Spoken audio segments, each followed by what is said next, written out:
मंगलम भगवान वीरो मंगलम गौतमोगणी मंगलम कुंद कुंदायो जैन धर्मोस्तु मंगलम सर्वमंगल मांगल्यम सर्वकल्याणकारकम प्रधानम सर्वधर्माणां जैनम जयतु शासनम सहजानंद चैतन्य प्रकाशाय महीयसे नमो अनेकांत विश्रांति महिमने परमात्मने। आचार्य कुंद कुंद द्वारा रचित पंचास्तिकाय संग्रह नाम का ग्रंथ है और इसके पुद्गलास्तिकाय के अधिकार में गाथा 81 की स्वाध्याय प्रारंभ करते हैं। एय रस वर्ण गंधम दोफासम सद् कारणम असद्दम खंदम तरिदम दब्बम परमाणुम तम बियाणाहि। एक वरण रस गंध युत अर दो स्पर्श युत परमाणु है वह शब्द हेतु अशब्द है स्कंद में भी द्रव्याणु है। टीका की प्रथम पंक्ति है उत्थानिका। यह परमाणु द्रव्य में गुण पर्याय के वर्तने का यानी गुण और पर्याय होने का कथन है। परमाणु के संदर्भ में चर्चा चल रही है। पूर्व की गाथा में 80 में कहा परमाणु एक प्रदेशी है और एक प्रदेशी पने के कारण वह नित्य है, अविनाशी है, अनवकाश नहीं है, सावकाश नहीं है और जगत के द्रव्यों के द्रव्य क्षेत्र काल भाव का विभाग करने वाला है। अब कहते हैं कि वह जो परमाणु है जिसने एक प्रदेशी विस्तार में अपने अनंत गुणों को अवकाश दे रखा है, उसमें अपने अनंत गुणों को आश्रय दिया हुआ है, वे गुण प्रति समय परिणमते हैं यानी वहाँ गुण हैं और उनके परिणाम हैं। ये चर्चा इस गाथा में है। अन्वयार्थ देखो। वह परमाणु एक रस वाला, एक वर्ण वाला, एक गंध वाला तथा दो स्पर्श वाला है। एक रस गुण है उसका एक परिणाम, एक वर्ण का परिणाम, एक गंध का परिणाम और स्पर्श के दो परिणाम। या तो स्निग्ध रुक्ष में एक या शीत उष्ण में एक, तो दो हो गए ना। शीत उष्ण में से एक और स्निग्ध रुक्ष में से एक, ऐसे दो परिणाम स्पर्श गुण हैं। वो कड़ा नरम की बात इसमें गुरुदेव ने स्पष्ट करी। कड़ा नरम तो जब स्कंद में आएगा तब होएगा। कड़ा नरम और हल्का भारी वो तो जब स्कंद में आया परमाणु तब हुआ। एक परमाणु भाई साहब अलग बात कह रहे, आप अलग कह रहे। देखो दोबारा से। हाँ, परमाणु एक प्रदेशी स्पर्श रस गंध वर्ण वाला। ठीक है, अभी चार गुण की चर्चा मुख्यतया स्पर्श रस गंध वर्ण। तो रस है 5 प्रकार के रस है ना, तो उसमें कोई एक प्रकार का प्रकट होगा एक परमाणु का। वर्ण 5, उसमें से कोई एक वर्ण प्रकट होगा। एक गंध वाला दुर्गंध या सुगंध, उसमें से एक गंध प्रकट होगी और स्पर्श 2 प्रकट होंगे। तो इनको इस तरह से भी कहते हैं कि 2 स्पर्श गुण हैं एक परमाणु में, ऐसा भी कहते हैं। 2 स्पर्श गुण भी कहते हैं, यानी स्पर्श के 2 परिणाम एक साथ प्रकट हैं एक ही समय में। या तो शीत उष्ण में से एक उनमें भी वो 12 स्थान पतित हानि वृद्धि समझ लेना। हाँ, वो तो 2 इकट्ठे करके शीत उष्ण, ठंडा या गर्म, रूखा या चिकना, है ना, हल्का भारी कड़ा नरम। तो जब स्कंद होएगा, परमाणु में तो कोई हल्का नहीं, कोई भारी नहीं, कोई कड़ा नहीं, कोई नरम नहीं, है ना? ऐसे 2 स्पर्श वाला है। अब क्या कहते हैं, शब्द कारणम।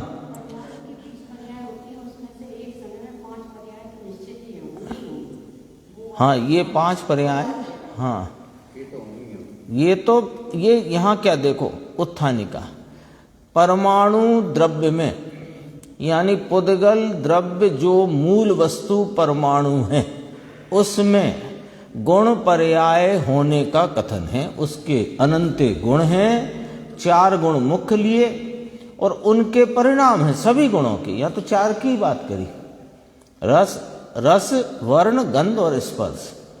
तो एक रस वाला, एक वर्ण वाला, एक गंध वाला तथा 2 स्पर्श वाला है। अब आगे बात कहते हैं, शब्द का कारण है किंतु अशब्द है। शब्द का कारण है किंतु अशब्द है। कैसे?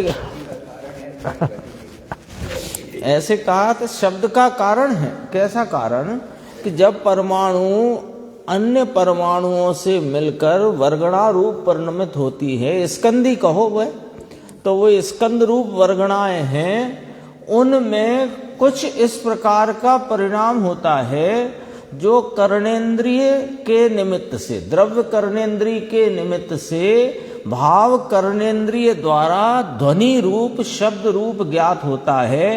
ऐसे पुद्गल परिणाम को शब्द कहा। 79 नंबर की गाथा इसी पंचास्तिकाय की चल गई ना अभी, 79 नंबर।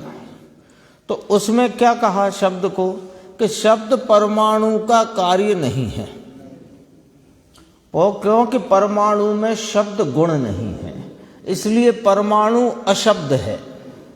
लेकिन स्वयं अन्य परमाणुओं के साथ मिलकर जो स्कंद भाव में परिणमित हुआ, तो उस स्कंदों के टकराने के निमित्त से वहां शब्द योग्य परिणमन वाली वर्गणाएं, उनमें ऐसा परिणाम उत्पन्न होता है जो द्रव्य कर्णेंद्रिय के निमित्त से भाव कर्णेंद्रिय में ध्वनि रूप शब्द रूप ज्ञात होता है। पुद्गल के ऐसे पुद्गल स्कंद के वर्गणाओं के ऐसे परिणाम को शब्द कहते हैं। वो याद करना जरूरी था ना। यहाँ कितनी सुंदर व्यवस्था है। यदि परमाणु में शब्द गुण होता तो ये जीवाल नहीं होती है, उसका परिणमन होता ही रहता।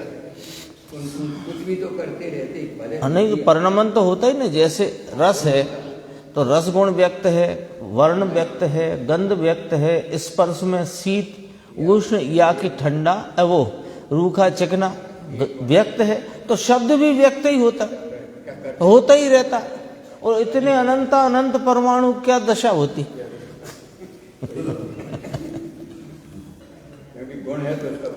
उसकी चर्चा अपनी 79 नंबर गाथा में हो गई है। मेघ के टकराने से शब्द उत्पन्न नहीं होता, मेघ टकरा करके शब्द उत्पन्न नहीं करते। मेघ के घर्षण के निमित्त से वहां रही शब्द योग्य वर्गणाएं वे इस भाव से परिणमित होती हैं, ऐसे परिणाम में परिणमित होती हैं कि वे परिणाम, जानने वाला तो जीव है ना, तो वे परिणाम द्रव्य कर्णेंद्रिय के निमित्त से भाव कर्णेंद्रिय में जीव को शब्द रूप ध्वनि रूप ज्ञात होते हैं। उन्हें वर्गणाओं के ऐसे परिणाम को शब्द कहते हैं। सो परमाणु तो अशब्द है, पर शब्द का कारण क्यों कहा? क्योंकि परमाणुओं से मिले हुए जो स्कंद हैं उनमें घर्षण आदि वे शब्द होने में निमित्त हैं। जैसे कंठ तालु, इनसे शब्द की उत्पत्ति नहीं होती। जीव के विकल्प से तो दूर रहो, वो तो बात दूर करो, वो तो जाति अलग है द्रव्य की। लेकिन कंठ तालु आदि ये तबले पर ऐसी चोट, इससे ध्वनि उत्पन्न नहीं होती।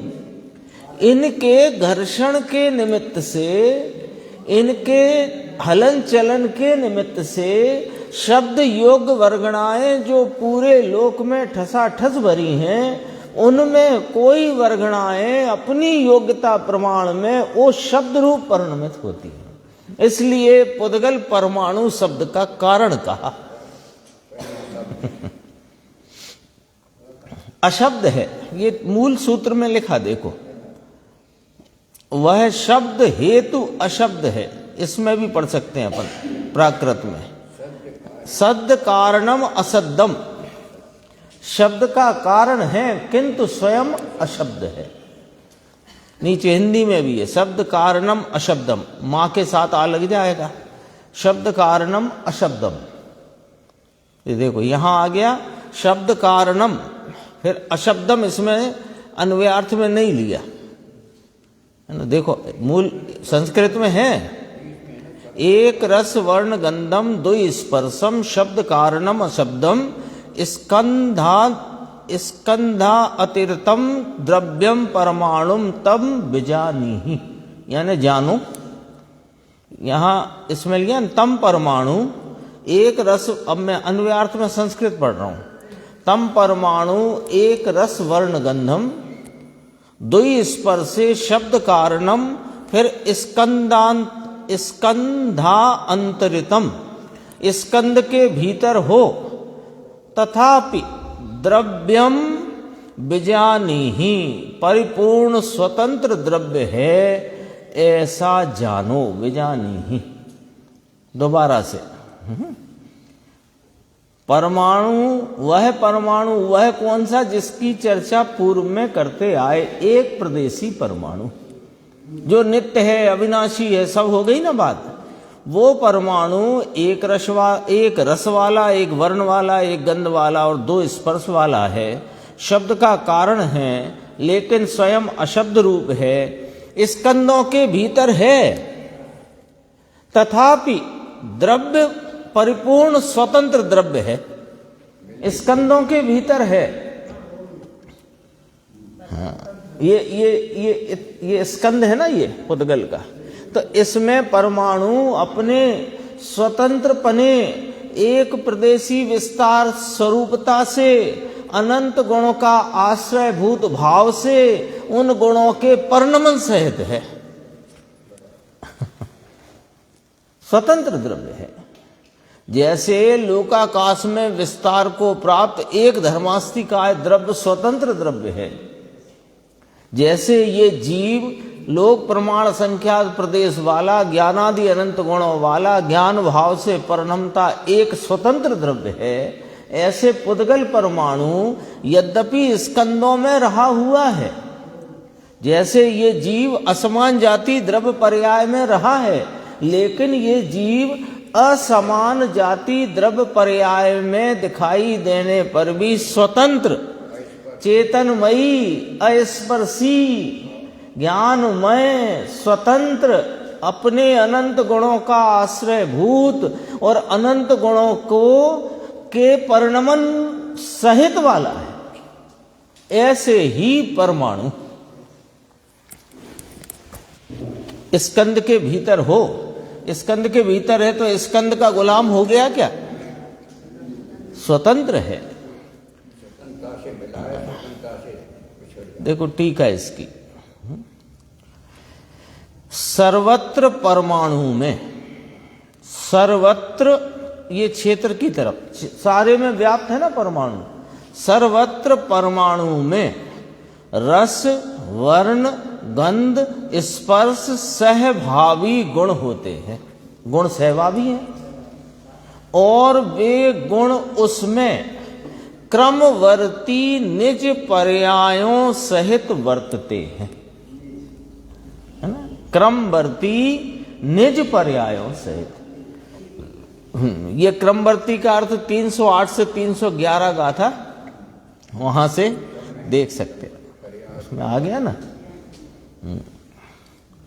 ऐसे क्रमवर्ती अपने परिणामों से उत्पन्न होता हुआ जीव जीव ही है और अजीब अजीब ही है। दो लाइनें आई ना अलग अलग, तो ये अजीब में लगा दो इसको।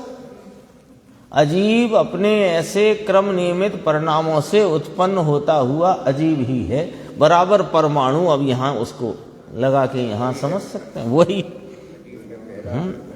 सर्वत्र परमाणु में रस वर्ण गंध स्पर्श सहभावी गुण होते हैं और वे गुण उसमें क्रमवर्ती निज पर्यायों सहित वर्तते हैं।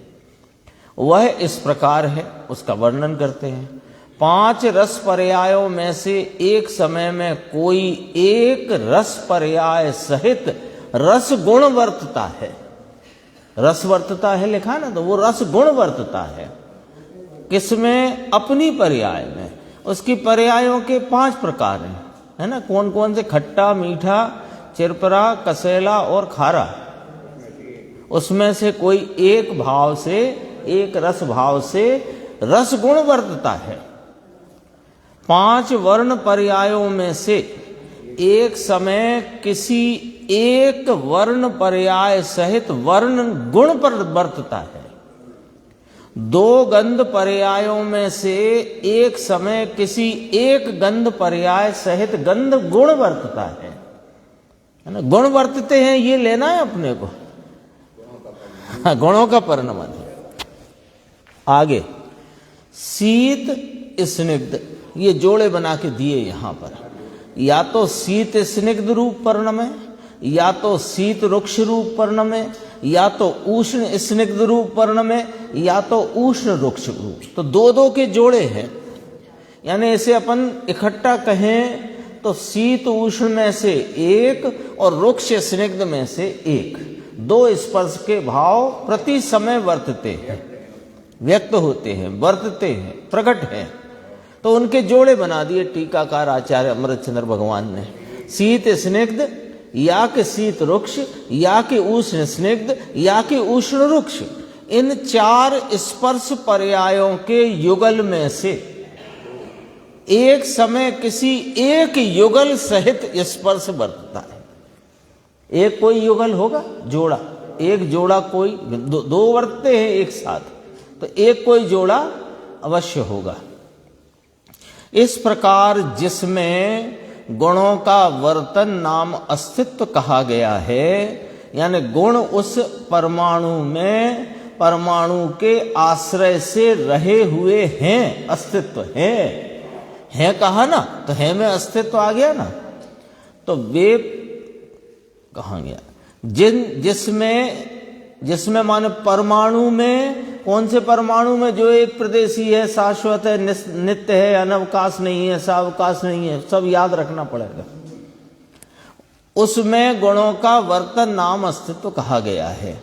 ऐसा यह परमाणु शब्द स्कंद रूप से परिणमित होने की शक्ति रूप स्वभाव वाला होने से शब्द का कारण है, और एक प्रदेशी होने के कारण शब्द पर्याय रूप परिणति नहीं वर्तती होने से अशब्द है। ये तो 79 गाथा में हो गई है स्पष्टता।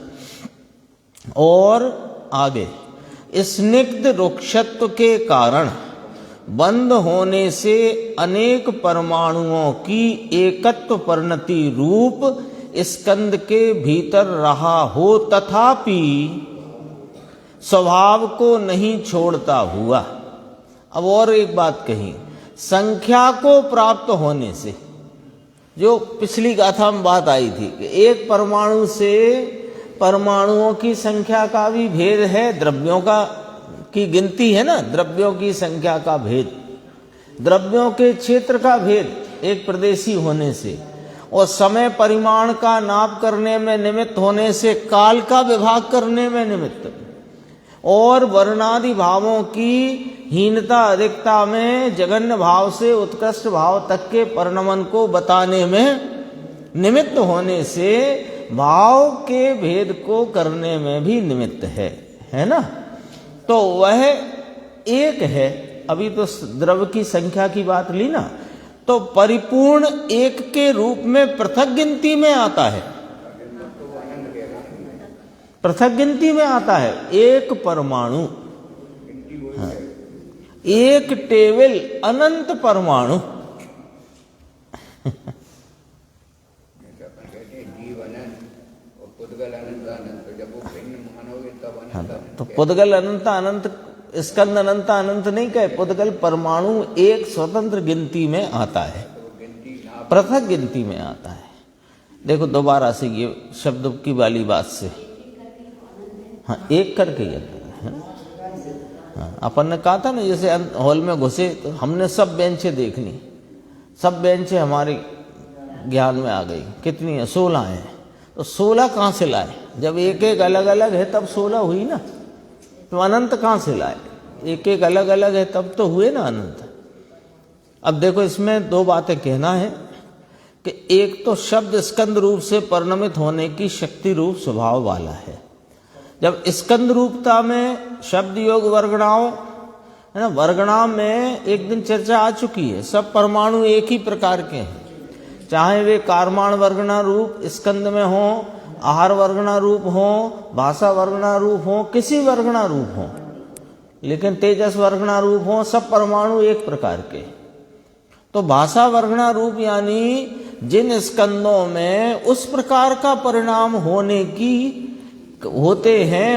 की योग्यता है स्कंदों में, वर्गणाओं में, कि जो शब्द रूप ज्ञात होते हैं। हाँ, तो उसमें कौन को कारण कहा? परमाणु को, क्योंकि वर्गणाएं बनी काय से? परमाणु से। समान जाति द्रव्य पर्याय, ठीक है ना। लेकिन एक परमाणु स्वतंत्र एक प्रदेशी होने से वो शब्द पर्याय रूप परिणत नहीं होता, इसलिए अशब्द है। फिर कहा स्निग्ध वृक्षत्व का ऐसा उसमें गुण है कि उसके कारण वो अन्य परमाणु से बंध जाता है। एक परमाणु का अन्य परमाणु से बंधन होता है उसके स्निग्ध वृक्षत्व गुण के कारण से। तो स्निग्ध वृक्षत्व के कारण बंद होने से अनेक परमाणुओं की एकत्व परिणति रूप स्कंद के भीतर रहा है। स्कंद के सामने याद करो समान जाति द्रव्य पर्याय। तो समान जाति द्रव्य पर्याय माने अनेक एक ही जाति के अनेक द्रव्यों की एकत्व रूप से दिखाई देती जो पर्याय है उसे स्कंद कहते हैं, और प्रवचन सार की भाषा में उसे समान जाति द्रव्य पर्याय। तथापि स्वभाव को नहीं छोड़ता हुआ। और दूसरा हेतु संख्या को प्राप्त होने से अर्थात परिपूर्ण एक के रूप में पृथक गिनती में आने से अकेला ही द्रव्य है। 2 फुटनोट है नीचे इसमें देखो। स्निग्ध वृक्षत्व यानी चिकनाई और रुक्षता। दूसरा जो फुटनोट है वो अकेला ही द्रव्य है, यानी एक के रूप में पृथक गिनती में आने से अकेला ही द्रव्य। इसका वर्णन है देखो, यहां ऐसा बतलाया है कि स्कंद में भी प्रत्येक परमाणु स्वयं परिपूर्ण है, स्वतंत्र है और पर की सहायता से रहित है और अपने से ही अपने गुण पर्याय में स्थित है। पूरा उसका यहाँ नक्शा बना दिया।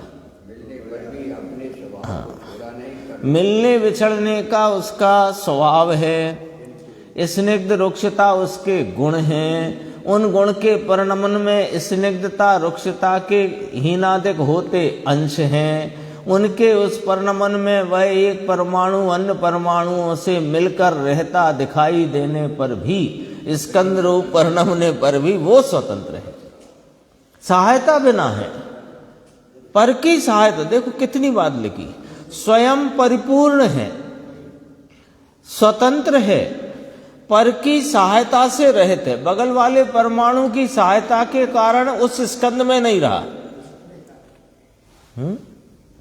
देखो भाषा वर्णा के परमाणु इकट्ठे हो गए ना, तो बगल वाला भाषा वर्णा का परमाणु ने उसे अपने उस परमाणु को भाषा वर्णा के योग्य बनाया है कि नहीं?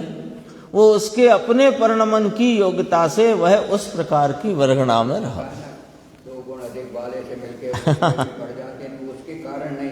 हाँ, स्वयं क्योंकि षड्गुणी हानि वृद्धि प्रति समय प्रत्येक द्रव्य में है, तो परमाणु में अगुरु लघुत्व गुण है कि नहीं? तो जिन शासन में क्या नहीं है बता। वस्तु देखो अब गुरुदेव का अपन व्याख्यान देखते हैं, बहुत वस्तु स्वभाव होता हाँ। उसका स्वभाव ही उसका धर्म है। अब ऐसा मानना अपन धर्म नहीं।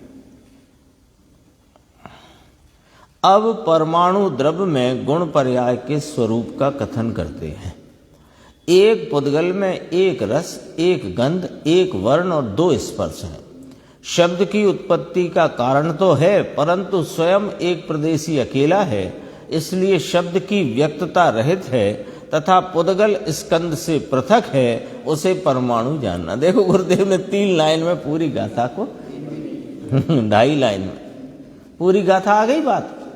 अब इसका विस्तार कहते हैं। स्कंद में रहने पर भी परमाणु अपने रूप से है, पर का अभाव रख कर रहा है।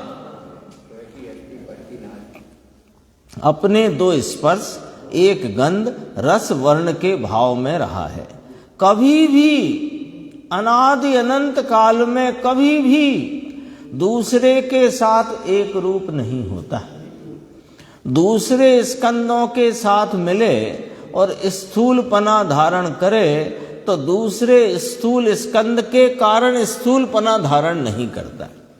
देखो परमाणु तो एक प्रदेशी है, वो एक प्रदेशी ही रहता है, लेकिन जब वह अपने स्निग्ध रुक्षता गुण के, वो स्पर्श गुण के स्निग्ध रुक्षता परिणमन के कारण अन्य परमाणुओं के स्कंद में जा मिलता है तो स्थूल परिणमन कहलाता है वो परमाणु का।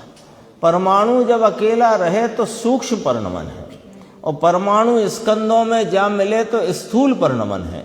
लेकिन वो स्थूल परिणमन वाला स्कंद में रहे अन्य परमाणुओं के कारण नहीं स्थूल परिणमन, उसके अपने स्थूल परिणमने की योग्यता से आप स्वयं स्वाधीन पर की अभाव रूपता रखकर वह स्थूल रूप परिणमित हुआ है। स्वयं के कारण से स्थूलपना धारण करके अकेला रहा हुआ है, स्कंद में अकेला रहा हुआ है। कहेंगे तो मिलकर रहा है, तो मिलकर रहा है, तुम दरअसल स्कंद देख के कह रहे हो, तो वहां परमाणु को देखो तो वो अकेला रहा है।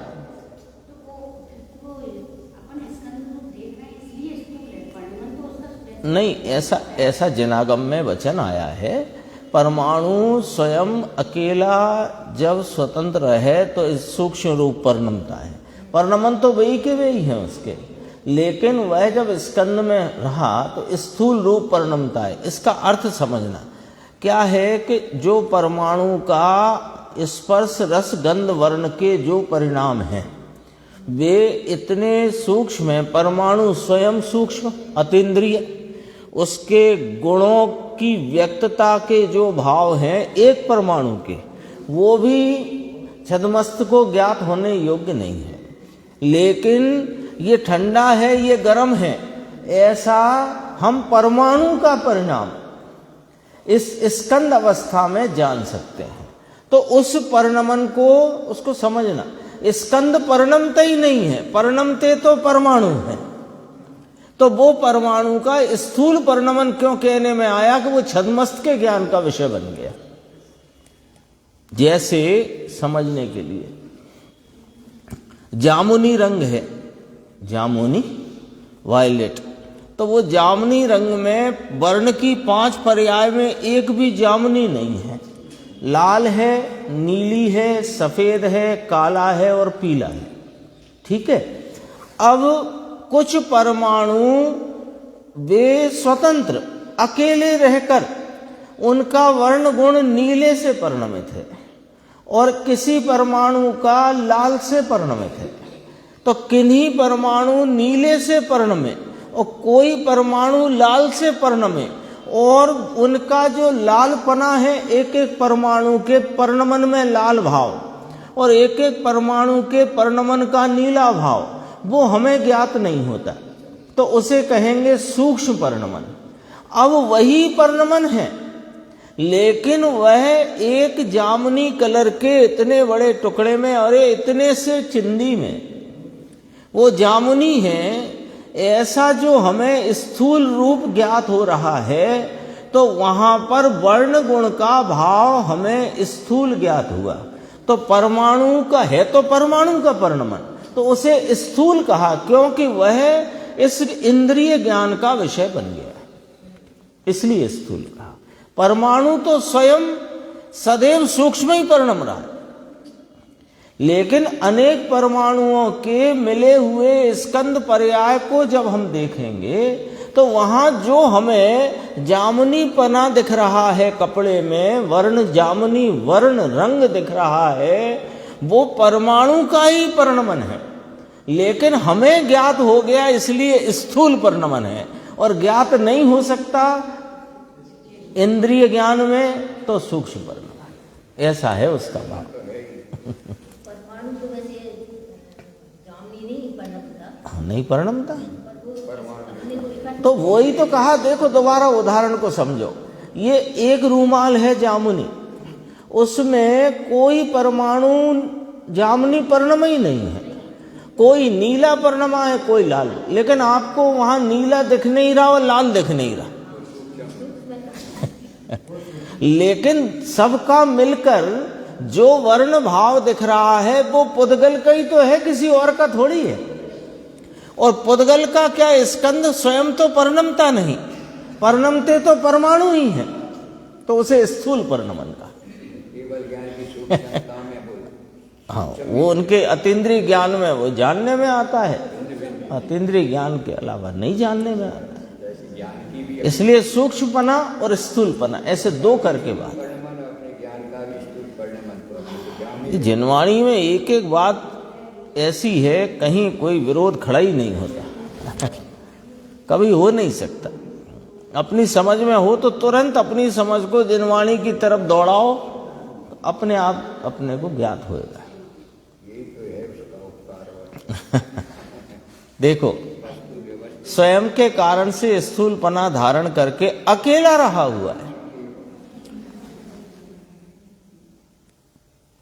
परमाणु स्कंद में रहने पर भी। देखो अभी पढ़ो इसको, अभी इसमें आएगी सब बात। परमाणु स्कंद में रहने पर भी अकेला अपने में काम कर रहा है, ऐसी जड़ परमाणु को खबर नहीं है, तथापि अकेला अपनी अस्थि टिका रहा है, अपने गुण पर्ययवत द्रव्यम में रहा हुआ है। बोलो, सत द्रव्य लक्षणम उत्पाद व द्रव्य युक्तम सत द्रव्य लक्षणम गुण पर्ययवत द्रव्यम। वो एक परमाणु में सब सूत्र लगे कि नहीं लगे, गुण पर्यायवान होकर रहा है अपनी सत्ता में, अपने अस्तित्व में। उसने अपने अस्तित्व का परित्याग नहीं कर दिया है इन स्कंदों में मिल जा करके। बात गजब की है ये, एक एक द्रव्य की स्वतंत्रता। अरे परमाणु से ही समझो तो अपना द्रव्य स्वतंत्र स्वाधीन दिखाई अकेला अपनी अस्थि टिका रहा है, तो फिर यह चैतन्य वात्सा है जो अपने को तथा पर को जाने ऐसे स्वभाव वाला है, वह शरीर कर्म और राग इत्यादि पर के साथ एक मेक होता है, ऐसा मानने से तेरी शोभा लुटती है। जब एक परमाणु दूसरे में नहीं मिलता है, तू कहाँ मिल गया शरीर? वो परमाणु अनेक अन्य परमाणुओं के स्कंद में जाकर मिलकर रहता है, लेकिन अपनी सत्ता को नहीं खोता। और तेरे को अब वो तो कर्मों का संयोग तो अनादि का है, और शरीर भी अनादि से ही है, और राग भी अनादि से चला आ रहा है परिणति में। कैसे छोड़े? अरे छोड़े क्या, तू तो उनसे सदा काल भिन्न है, ऐसा जानो। मैं रागी हो गया, मैं पूरा हो गया, मैं मनुष्य। जब घर में 20 लोग हों और खुद को भूख लगी हो और 19 को नहीं लगी हो, तो फिर तेरी भूख तुझे अलग से ज्ञात होती है कि नहीं होती है? अब 19 ने भोजन कर लिया और नहीं किया हो तो कर आएगा नहीं। वहां तो ये लगता है, वहां तो अरे अभी हमने क्या किया है? देखो, शरीर कर्म और राग इत्यादि तीनों ले लिए है ना, द्रव्य कर्म, नौ कर्म, भाव कर्म। इनके साथ ये सब पर है, ये भी बताया गुरुदेव ने, और इनके साथ एक में एक हो रहा है। अरे ऐसा मानने से हो रहा है, माने हुआ ही नहीं है, पर मान रहा है, सो ऐसा मानने से तेरी शोभा लुटती है।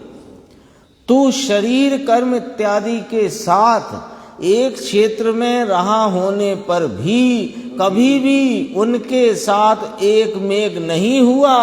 तू सदा ज्ञान स्वभावी है, सदा ज्ञान स्वभावी है। घर में पागल व्यक्ति कमाकर रुपया लाए और बैरिस्टर होकर कुछ भी कमाए नहीं, तो वह तो बैरिस्टर के लिए शर्मजनक है।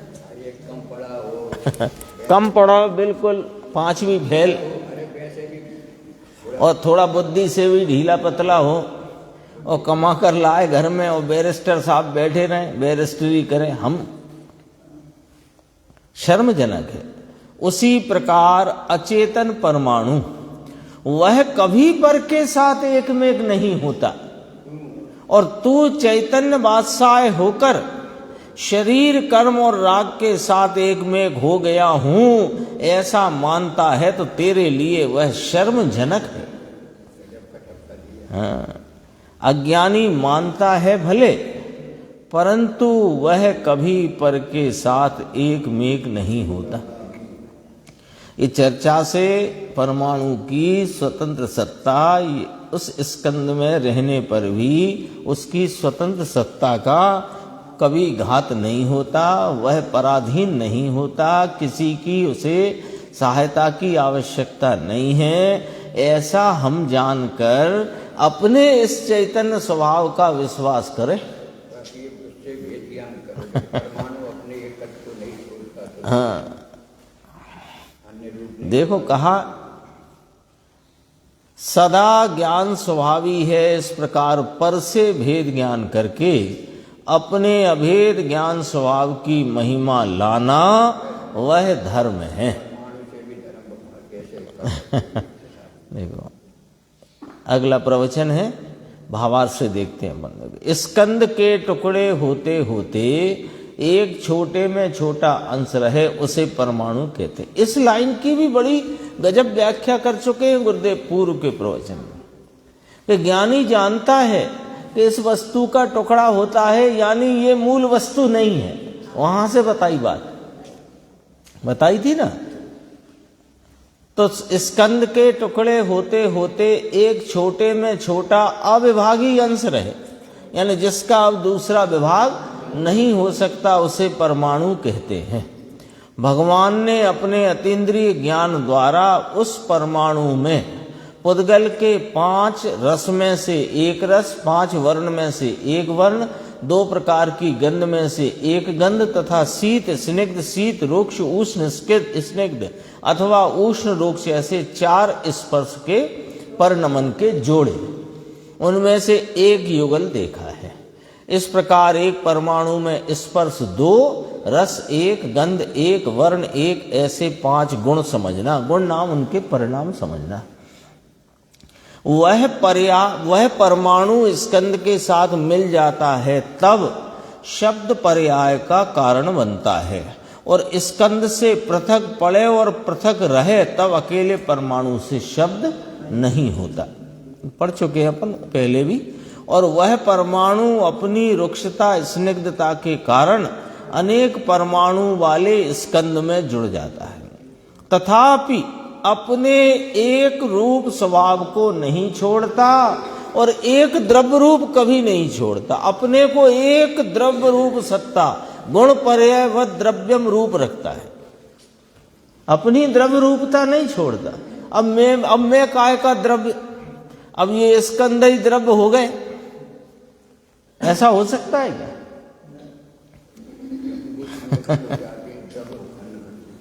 द्रव्य, वो द्रव्य हो नहीं सकता क्योंकि उसके टुकड़े हो जाते।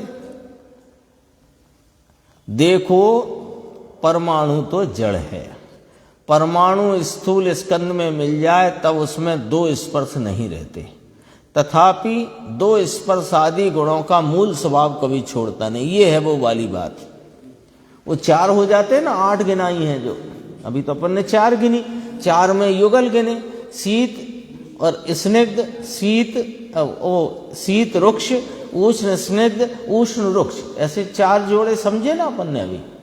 अब कहते हैं कि जब स्थूल स्कंद में मिल जाए तो 2 स्पर्श नहीं रहते, वहां पर स्पर्श की व्यक्तता के 2 भाव और प्रकट होते हैं, कड़ा नरम और हल्का भारी। आई ना बात वो। तथापि अब यहां ध्यान रखना कि वो ऐसा हो जाने से परमाणु में हल्कापन आ गया है, भारीपन आ गया है, मुलायमपन आ गया, कड़ापन आ गया कि नहीं, ऐसा नहीं। देखो विचार करो, ये लोहे की बेंच है और मैं बैठा हूं, ये डल्लप की वो स्पंज वाली गद्दी है, तो वो लोहे की बेंच से कोई परमाणु पृथक पड़ के इसमें आ गया तो वो कड़े से नरम और भारी से हल्का नहीं हो गया। परमाणु स्वतंत्र अपने स्वभाव को, तो वो स्पर्श के उसके वही 4 ही युगल है, शीत रुक्ष, शीत उष्ण और शीत स्निग्ध, उष्ण रुक्ष, उष्ण स्निग्ध। ये मूल 2 को नहीं छोड़ा उसने कभी इन 2 मूल को नहीं छोड़ा। लेकिन स्कंद में मिलकर अब व्यक्तता में हमें उस स्कंद में रहे स्कंद की व्यक्तता माने स्कंद में रहे परमाणु की व्यक्तता, तो परमाणुओं की स्कंद रूप पर्याय में जो व्यक्तता है उसमें हमें हल्का भारी और कड़ा नरम दिखाई देता है। व्यक्त है कि नहीं? ये गद्दी लेकिन वो परमाणु सब मिलकर के जैसे शब्द नहीं हो जाता, ऐसे ही वो कड़ा नरम और हल्का भारी। शब्द कहां से आया? शब्द नाम का गुण नहीं आत्मा में, तो भी शब्द है कौन? परमाणु नहीं हुआ भारी। अभी यही तो समझना है जरा सी बात को कि उस परमाणु में व्यक्तता तो परमाणु की है, लेकिन हम स्कंद पर्याय को देखते हैं तो वहां हल्का भारी और कड़ा नरम दिखता है। तो वो दिख रहा है तो कोई हवा में से थोड़ी आया है हल्का भारी कड़ा नरम, परमाणुओं का ही व्यक्तता का भाव है। एक स्कंद, एक लकड़ी का टुकड़ा लिया और एक रबर का, समझो इतने 2 टुकड़े लिए, एक लोहे का, एक रबड़ का, स्पंज का, रुई का, कुछ भी जो समझना हो, तो वो एक लोहे के टुकड़े में जो कुछ व्यक्त आपको जानने में आ रहा है, जानने वाले तो हम है ना, तो जो कुछ जानने में आ रहा है वो पुद्गल का ही तो भाव है, वो अन्य किसी द्रव्य का भाव थोड़ी है। इसलिए एक अपेक्षा स्कंद पर्याय पुद्गल रूप से ज्ञात होती है और इसीलिए पुद्गल को अस्ति काय कहा है। इसी ग्रंथ में कायत्व उसमें पड़ा हुआ है योग्यता से, है ना। तो कायत्व की योग्यता है तो उस कायत्व माने वह बहुप्रदेशी अनंत परमाणुओं का, अनेक परमाणुओं का इकट्ठा जोड़ा हो करके दिखता है। तब हल्कापन दिखा एक टुकड़े में और एक में भारीपन दिखा, आपके जानने में आया कि नहीं? हल्का और भारी, कड़ा और नरम जानने में आया कि नहीं आया? तो वो जो कुछ भी जानने में आया वो कोई कहां से आया? वो ज्ञान ने कल्पना करी कि ना? ज्ञान ने कल्पना करी कि नहीं? तो वो पुद्गल का ही परिणाम है। हाँ, घनत्व से ही होता है। यानी कुछ प्रदेशों में बहुत परमाणु इकट्ठे होके रहे और कुछ प्रदेशों में कम परमाणु रहे, तो ऐसा होता है। लेकिन अपने को अभी उसके बजाय यहां पर देखना है कि ये जो गद्दी है स्पंज की और ये जो चौकी है प्लास्टिक की, इसमें कड़ा नरम हल्का भारी पना का जो व्यक्त परिणाम है वो पुद्गल का। पहले इतना नक्की तो करो, किसी अन्य का नहीं है। ज्ञान में वो भारी मालूम हुआ तो ज्ञान ने कल्पना में भारी कर लिया कि नहीं, वो है ही। ज्ञान तो सत को जाने। तो फिर भी उसने उस समय भी रुई में रहे परमाणु ने अपने मूल स्पर्श स्वभाव को नहीं छोड़ा, और लोहे के टुकड़े में रहे परमाणु ने भी अपने मूल स्पर्श स्वभाव को नहीं छोड़ा, लेकिन वो जैसे शब्द ज्ञात हो जाता है कि नहीं, ऐसे ही हल्का भारी और कड़ा नरम भी वहां व्यक्त होता है। तो शब्द को आप बताओ किसका परिणाम कहोगे? शब्द किसका परिणाम? पुद्गल का। तथापि परमाणु एक शब्द रूप नहीं परिणमता। ये बात समझ में आती है कि नहीं है? 79 गाथा आ चुकी है, हो चुकी है चर्चा। शब्द पुद्गल का परिणाम है, लेकिन एक परमाणु शब्द रूप नहीं परिणमता। ये बात समझ में आ चुकी। तो हल्का भारी और कड़ा नरम भी पुद्गल का परिणाम है, लेकिन एक परमाणु हल्का भारी कड़ा नरम नहीं होता। आगे बात समझ में, आगे बढ़ते हैं। बहुत गुरुदेव ने बहुत समझा दिया इसमें। परमाणु जड़ है, ज्ञान बिना का तत्व है, तथापि अपनी स्वतंत्रता बनाए रखता है। उसी प्रकार यह आत्मा शरीर कर्म इत्यादि के संयोगों में रहने पर भी अपनापन कभी नहीं छोड़ता। अज्ञानी को उसका भान नहीं, इसलिए शरीर मन वाणी को मेरा मानता है तथा शरीर और कर्म की क्रिया मुझसे होती है और उस क्रिया से मुझे शांति और सुख मिलता है। ऐसी मान्यता होने के कारण शरीर आदि से अपने को भिन्न नहीं मानता। ये पॉइंट पकड़ना जरा, बहुत गजब का है।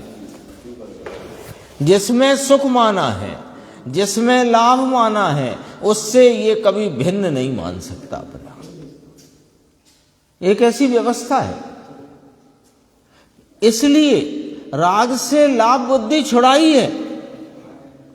राग से ज्ञान का भेद ज्ञान कराने के लिए, राग मलिनता से, अशुचिता से, दुख रूपता से, दुख के कारण रूप भावों से भिन्नता कराने के लिए, भिन्नता का बोध कराने के लिए राग में जो तुम्हारी हमारी लाभ बुद्धि चली आई है, इसलिए राग से ये भिन्न नहीं पड़ता।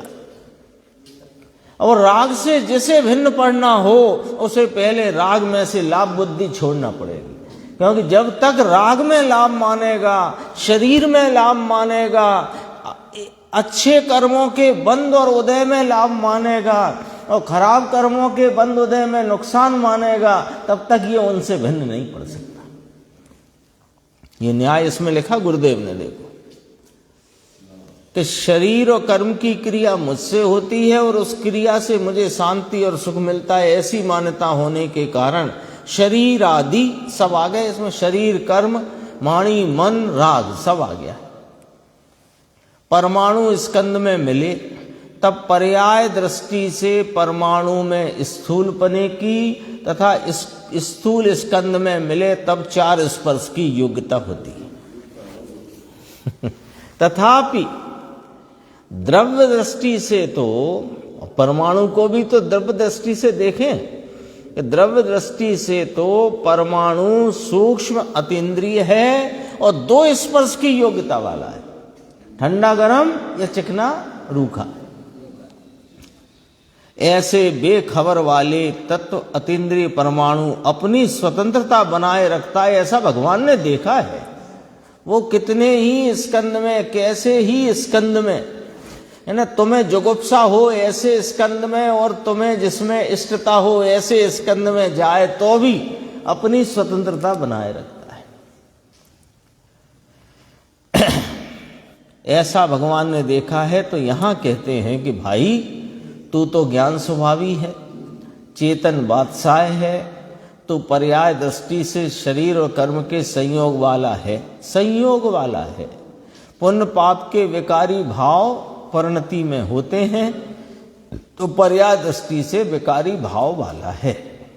तथापि स्वभाव दृष्टि से तो तू शरीर और कर्म रहित है, पुण्य पाप तेरे स्वभाव में कभी प्रविष्ट नहीं हुए हैं, तू तो ज्ञान स्वभावी ऐसे का ऐसा है। इस प्रकार शुद्ध चैतन्य की दृष्टि करना वह धर्म है।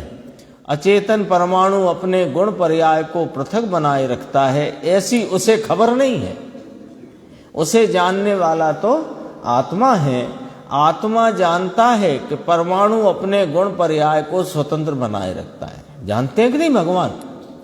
तो कौन है? भगवान तो आत्मा ही तो है। और परमाणु की स्वतंत्रता बताकर वह मात्र परमाणु का ज्ञान कराने के लिए नहीं बताई है, आत्मा का ज्ञान कराने के लिए बताई। शरीर कर्म का संयोग होने पर भी वह मेरी चीज नहीं है, विकार मेरा स्वरूप नहीं है। देखो कितना, शरीर कर्म का संयोग होने पर भी मेरी चीज नहीं है। पहले स्वद्रव्य परद्रव्य का भेद ज्ञान, फिर विकार मेरा स्वरूप नहीं है, मैं तो जानने देखने वाला हूं। जानना वही एक मेरा स्वरूप है, ऐसा एक रूप ज्ञाता दृष्टा स्वभाव का आदर करना वह धर्म है। एक 4 पंक्ति और है, पूरा होता है। देखो, तिल के लड्डुओं में एक तिल दूसरे तिल रूप नहीं होता। ये तो प्रत्यक्ष है ना। छोटा है, तिल का दाना छोटा, फिर लड्डू उसका जो भी बनाया हो, फिर वो एक तिल दूसरे तिल रूप नहीं होता। ये तो ख्याल में आती है ना बात।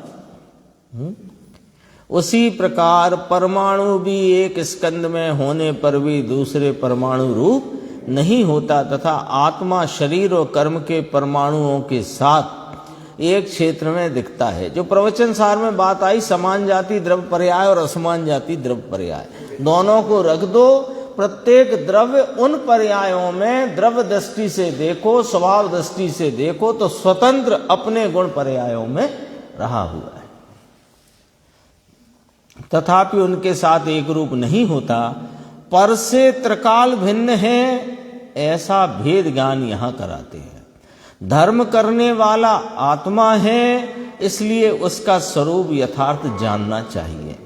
आत्मा को निमित्त रूप से शरीर और कर्म का संयोग होने पर भी और पर्याय में विकार होने पर भी अंदर आत्मा शुद्ध रूप स्थित है, ऐसा भेद ज्ञान करना वह धर्म है। यहां तक अपनी 81 की चर्चा आई। शेष